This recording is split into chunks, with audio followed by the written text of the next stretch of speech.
Just a quick video on the Miata uh, spring or hardware kit. I went to a couple of the local stores that didn't have it, and they said they would order that for me. So I was thinking of just getting another set to put the two springs on the bottom of the pad, since they only came with two. And so I went online and I got these from Rocado. And on the pictures, it had four of the clips, but I just got them. And again, they only have two on this one. This is the rear and this is the front. I got both of them since it was just easier to get those because I don't think I need them on the front, but next time I do change the brakes, at least I'll have them.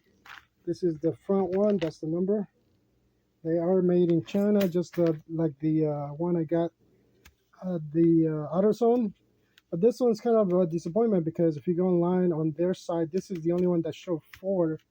And when you get them, it only comes with two, which it's all I need, but still. So that's the number for the rear.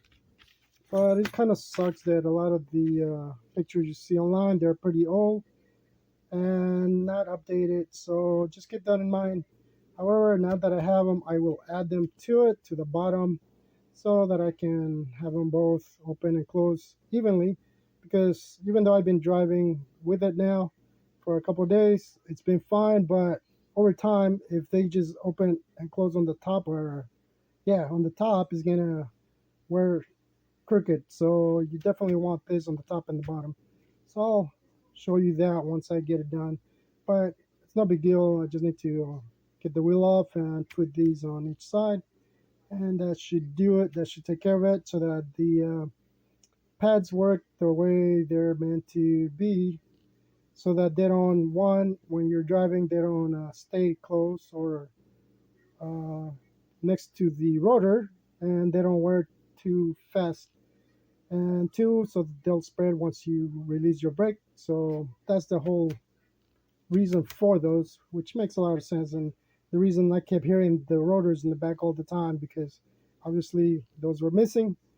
But I want to make sure the rotors are working, or at least the rears are working the way they were designed. Now that I finally found where these go. So just a little heads up on that, in case yours doesn't have them.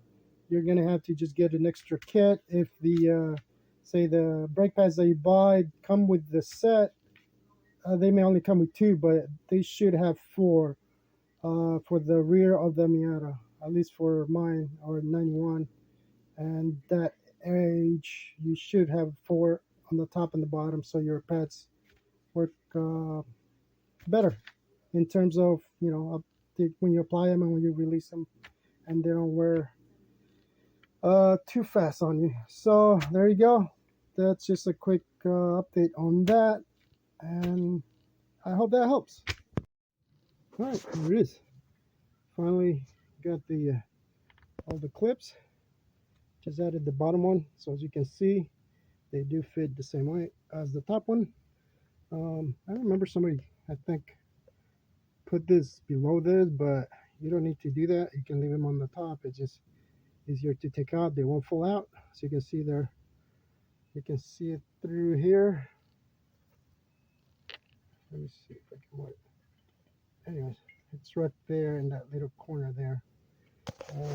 Maybe the bottom shows it better. Right through there. So they do fit. So this is how your Miata should have them. At least your earlier Miatas. That's the cover for the lower bolt, so you don't get anything in there. New seal on the top on this one. Bottom one's fine, so I just re-grease it for the pins. So clean that and re-grease that. But there you go. I never seen this clips on both sides or on other Miatas, so I finally got them today. So I just went ahead and installed them. That way you can see how they're both top and bottom. So that should evenly work evenly. Now we get any pads.